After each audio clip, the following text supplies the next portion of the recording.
How's it going, guys? My name is LongBarrel, and today we will be talking about a concept in CSGO that is widely disregarded in competitive play. This concept is called teamwork. If you're playing for yourself and by yourself, then you're approaching this game all wrong. Counter-Strike is made so that all 5 players on a team would be working together to win the game, not who can get the most amount of nukes. In high-level play, individual skill doesn't mean anything if you don't know how to play with the team. In this video, I will be teaching you guys how to approach a pug and utilize your teammates to the best of your and their ability. This is how to be a better team player.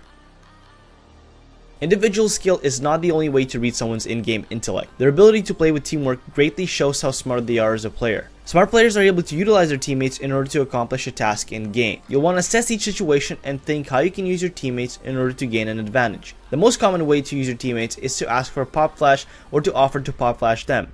You can set up crossfires, ask for boosts, drops, cover, etc. Now all these things are great, but none of them can be achieved without proper communication. Proper communication is what keeps the team together in high-pressure games and what prevents players from making crucial mistakes. No matter what rank you are or how old you are, you must always communicate with a microphone during a pug. It is crucial that constant information is always being relayed to your teammates throughout the round. Being a good teammate means to make smart and accurate calls of everything that can be of use in order to gain a tactical advantage over your opponents.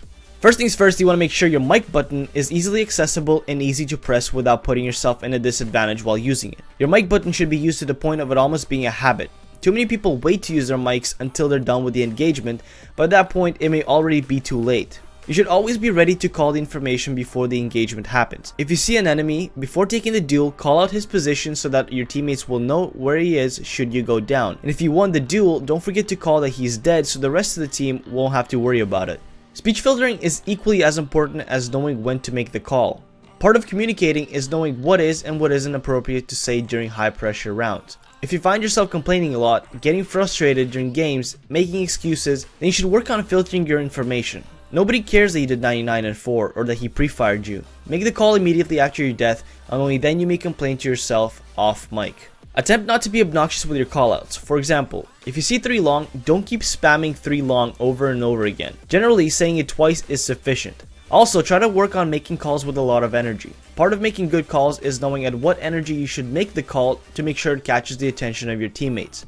In high focus situations, quiet calls can easily slide past the attention of your teammates, therefore leading to all sorts of confusion and stress. I had way too many situations where my teammates would make an important call in a very calm voice. Those kind of calls slide past your attention as your brain automatically filters it as a call of low importance. Learn to judge when it's appropriate to raise your voice and when it's not. Calling accurately is something that every player in CSGO must know how to do. Generally, you should always call out everything that may grant you an edge in that round, but calling everything may not always be beneficial to your team. Take a second to evaluate the possible move of the enemy. Use the current available information to assess what the enemy is up to. When calling the position of the enemy, you're looking for 2 things: the location and the numbers. If one of those is unavailable to call out, try to make an assumption or a prediction so your teammates know you're just guessing. For example, if you think there are a few players long A, make sure you add "I think" or "they might" in your call. If you're unsure about something or missing key information, never call it with 100% certainty. How many times did your teammate call all 5 players at one location and you get killed by a lurker on the other side of the map? To prevent that from happening, never make your teammates think that you know 100% of the information. Call what you see and leave it at that. Last but not least, I have a tip that I personally use but I don't see too many people doing the same. A call will be more valuable if you personalize it. What I mean by that is, if you get the information that, for example, the T's are going mid to B, instead of calling mid to B, you can personalize the call by telling the players on B site to watch for the enemy players coming from mid. Like I said previously, some calls may slide past the attention of your teammates if they're in high pressure situations or trying to focus on holding an angle. But as soon as you call their name or their in-game color, it is more likely to catch their attention a lot quicker. To be making calls like that, it is important that you're always aware of your surroundings, and part of that is knowing the location of your teammates. If you know who plays where at all times, it will be easier for you to react and relay the information straight to them. Being a good team player means to know how to utilize your teammates in order to gain an advantage over your enemies. You must now put your communication to use by working with your team to ensure you win the round. I think the best place to start is to learn how to trade. In my 2 years of playing this game, I found that trading frags is an unbelievably hard concept to grasp in pug matches. Trading frags is absolutely crucial in a game like Counter-Strike because having an even one-man advantage can be the difference between winning the round or losing it. As you're playing, always think about trading the kill should your teammate go down. To lessen the chances of being caught out alone or with your knife out, buddy up and stick with your partner so he can get you out of trouble if need be.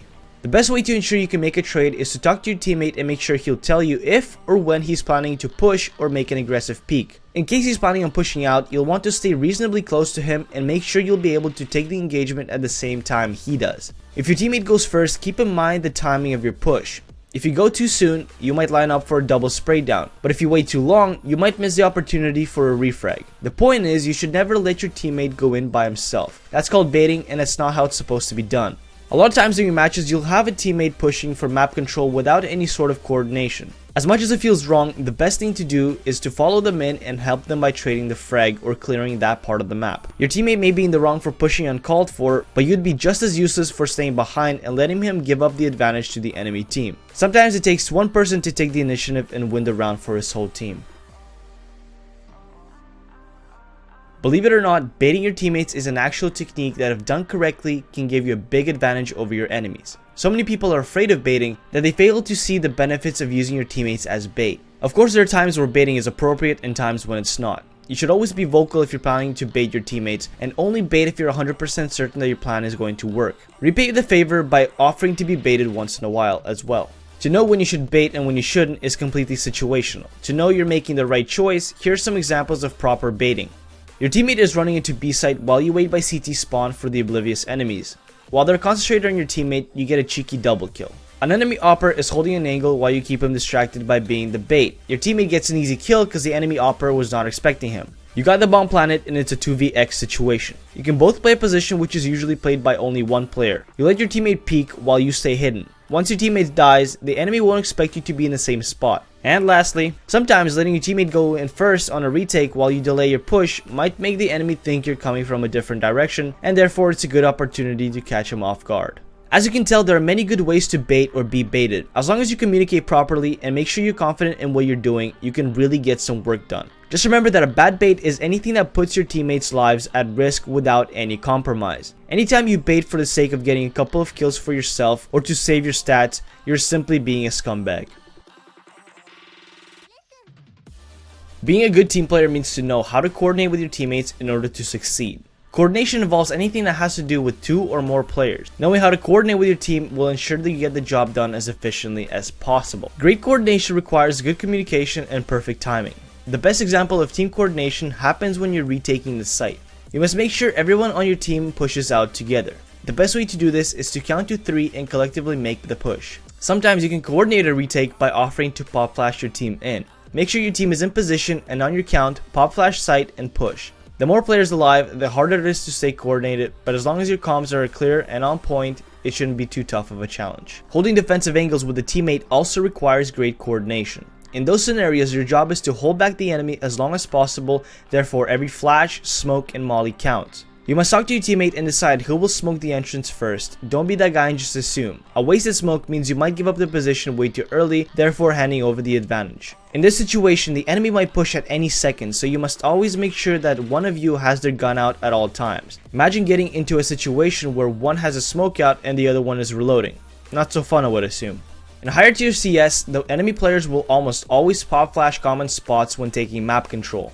When holding an angle, consider using flash dodging to prevent losing the position. Flash dodging is a technique I see a lot of pro players doing in their matches. The concept is simple. While one player holds an angle, the other player faces the wall and waits. In case of a pop flash, the player facing the wall will be able to react and hopefully get a couple of kills while the other player is recovering from the flash. As you can see, there are many ways coordination can come into play during a match. As long as you stay patient and trust your teammates, you will have a far better time playing than if you did everything by yourself. Now, there's nothing wrong with having trust in your teammates, but you should never fully rely on them. More often than not, people get impatient and end up doing something stupid. To prevent getting disappointed, always play each position as if you're playing by yourself. That way, if your teammate abandons you, you'll be able to hold down the position by yourself. That's pretty much all I had to say on this topic. The last thing I can suggest is to watch a lot of professional matches, and don't just blindly watch them, pay attention to how they use each other in order to gain an advantage in every fight. Attempt to recreate those techniques in your own game and have fun with it. I really hope you guys have enjoyed this video and have hopefully learned something new. If you could be so kind to like and share this video, I would really appreciate it. And in the meanwhile, I'm trying to grow my Twitter following, so if you'd like to follow me on there, the link is in the description. That's all for now. My name has been LongBarrel, and remember, be water, my friends.